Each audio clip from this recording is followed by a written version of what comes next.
Assalamualaikum warahmatullahi wabarakatuh. Perkenalkan, saya Umiarti, calon guru penggerak Angkatan 5 dari SMA Negeri 95 Jakarta.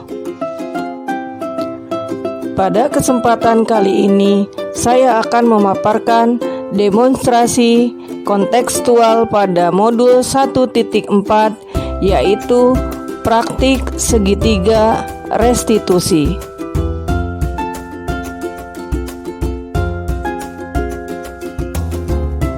Kasus pertama, pada saat saya menjelaskan persiapan praktikum di laboratorium fisika, saya melihat Regan selalu menunduk. Lalu, secara klasikal, saya menyiapkan kondisi siswa kembali agar fokus pada persiapan praktikum. Regan mengangkat kepalanya, tapi itu hanya sebentar. Dia mengulangi lagi, menunduk seperti orang tertidur. Sambil berkeliling menjelaskan materi praktikum, saya hampiri Regan. Ternyata dia sedang membaca. Ada bacaan yang sedang dibacanya. Regan tidak menyadari. Regan terlalu fokus dengan bacaan sampai saya mendekatinya pun masih asik membaca. Lalu saya ambil HP Regan dengan tujuan agar Regan lebih berkonsentrasi terhadap pembelajaran praktikum saat itu. Ternyata dia sedang membaca novel yang ada di HP-nya. Dalam kesepakatan belajar mata pelajaran fisika, di awal pembelajaran, warga kelas telah membuat kesepakatan dan meyakini bahwa saat pembelajaran berlangsung, siswa saling menghormati dan menghargai kebutuhan belajar warga kelas, disiplin dan bertanggung jawab. Sehingga menggunakan HP di luar materi yang dipelajari merupakan kegiatan indisipliner karena dianggap tidak menghormati orang lain dan tidak bertanggung jawab. Oleh karena itu, perlu dilakukan menggunakan segitiga restitusi. Segitiga restitusi adalah proses menciptakan kondisi bagi murid untuk memperbaiki kesalahan mereka, sehingga mereka bisa kembali pada kelompok mereka dengan karakter yang lebih kuat. Terdapat 3 langkah dalam segitiga restitusi, yaitu yang pertama, menstabilkan identitas. Kedua adalah validasi tindakan yang salah. Sedangkan yang ketiga adalah menanyakan keyakinan. Untuk lebih memahami segitiga restitusi, mari kita simak video berikut ini.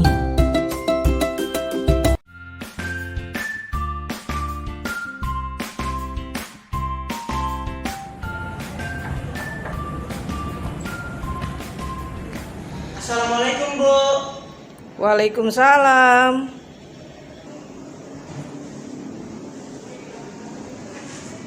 Bolehkah saya ambil HP saya, Bu? Boleh, tapi sebelumnya Ibu boleh bertanya tidak? Boleh, Bu. Kamu tahu nggak kenapa HP kamu Ibu ambil tadi? Iya, Bu.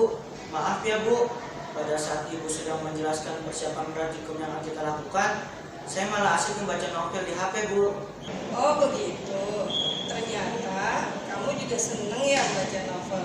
Ibu juga seneng kok baca novel. Jadi hobi kita sepertinya sama. Menurut kamu tahu nggak alasan kenapa Ibu mengambil HP kamu tadi? Iya, Bu. Saya salah membaca novel pada saat Ibu sedang menjelaskan persiapan kita praktikum. Saya terlalu asik membaca novelnya sampai saya tidak menghiraukan penjelasan dari Ibu. Saya membaca novel itu karena sebenarnya ada tugas untuk meresensi sebuah novel. Tugas tersebut diberi waktu 2 minggu. Tetapi saya baru mulai membacanya setelah 1 minggu berlalu. Akhirnya saya ngebut deh baca novelnya. Jadi saya tadi nggak memperhatikan penjelasan dari Ibu. Menurut kamu ada dampaknya tidak dari asiknya kamu membaca novel tadi? Pada saat Ibu menjelaskan persiapan praktikum. Iya, Bu.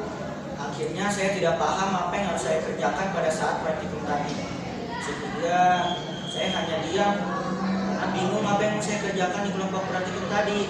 Baiklah, menurut kamu keyakinan kelas yang mana yang perlu kamu tingkatkan? Menghormati orang lain dan menghargai diri sendiri mungkin ya Bu. Setuju. Jadi, apakah Rigan meyakini prinsip saling menghormati tersebut? Iya Bu, saya meyakininya. Apakah kamu bersedia untuk memperbaiki masalah ini? Bersedia Bu. Bagaimana kamu akan memperbaiki masalah ini?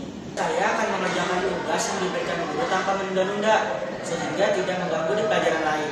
Kira-kira kapan kamu akan mengerjakan tugas yang diberikan oleh guru tanpa menunda-nunda? Mulai hari ini Bu, saya akan mengerjakan tugas tanpa menunda-nunda.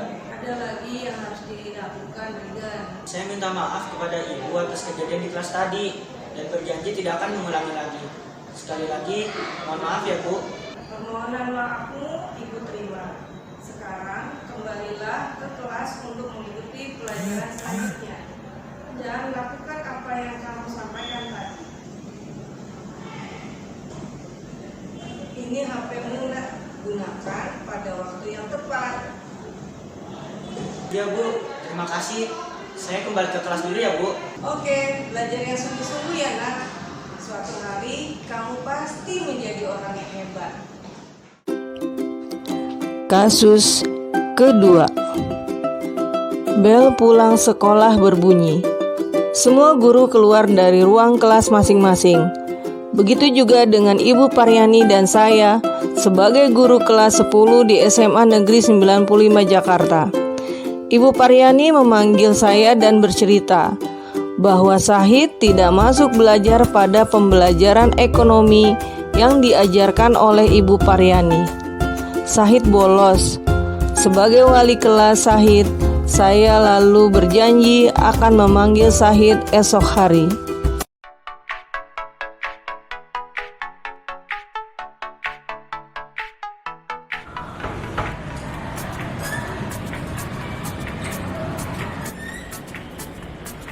Assalamualaikum. Waalaikumsalam. Syahid, masuk nak. Silakan duduk. Begini Syahid, Ibu dapat laporan dari Ibu Paryani. Katanya kamu nggak masuk pada saat pelajaran ekonomi dengan Bu Paryani. Kenapa nak? Padahal kan sebelumnya pelajaran Ibu, kamu ada di kelas Ibu. Bener Bu, tapi bukan cuma saya aja yang nggak masuk kelasnya Bu Paryani. Ada teman saya juga yang nggak masuk kelasnya Bu Paryani. Oh begitu ya Syahid. Nah, di sini sebenarnya Ibu tidak mencari siapa yang memulai dan siapa yang ikut-ikutan. Namun sebenarnya setiap orang bisa melakukan kesalahan, tapi semua juga bisa memperbaikinya. Oh iya, kalau Ibu mau tahu, kamu melakukan itu pasti ada alasannya. Coba ceritakan apa alasan kamu nak? Saya nggak masuk kelas karena waktu pergantian jam saya bertemu dengan Rigan. Terus saya tanya, katanya Rigan belum mengerjakan tugas dari Bu Paryani, makanya dia juga ngumpet Bu dari Bu Paryani. Dan saya juga menyadari kalau saya juga belum mengerjakan tugas dari Bu Paryani. Waduh, begitu ya Syahid. Meskipun Syahid belum menyelesaikan tugas, bukan berarti Syahid boleh nggak ikut pelajaran Bu Paryani. Apakah Syahid masih ingat keyakinan kelas kita? Saya ingat Bu, keyakinan kelas kita yaitu disiplin dan bertanggung jawab. Ya benar, disiplin dan bertanggung jawab. Menurut Syahid, bagaimana orang yang disiplin dan bertanggung jawab? Orang disiplin itu orang yang taat pada peraturan kelas dan peraturan sekolah. Sedangkan orang yang bertanggung jawab itu orang yang melaksanakan tugasnya dengan baik, Bu. Alhamdulillah, kamu masih ingat dengan keyakinan di kelas kita. Nah, sekarang apa yang bisa kamu lakukan? Saya akan menyelesaikan tugas saya kepada Bu Paryani secepatnya, Bu. Oke, Lalu apa yang kamu lakukan untuk memperbaiki kesalahanmu, nak? Saya mohon maaf, Bu. Dan saya juga akan minta maaf sama Bu Paryani. Saya juga tidak akan melakukannya lagi. Saya juga akan ngajak Rigan untuk melakukan kedisiplinan kelas, yaitu disiplin dan bertanggung jawab. Baiklah kalau begitu, kamu ibu akan maafkan. Ibu hargai usaha kamu untuk memperbaiki diri. Besok ibu akan melihat perkembangannya. Baik, Bu. Terima kasih.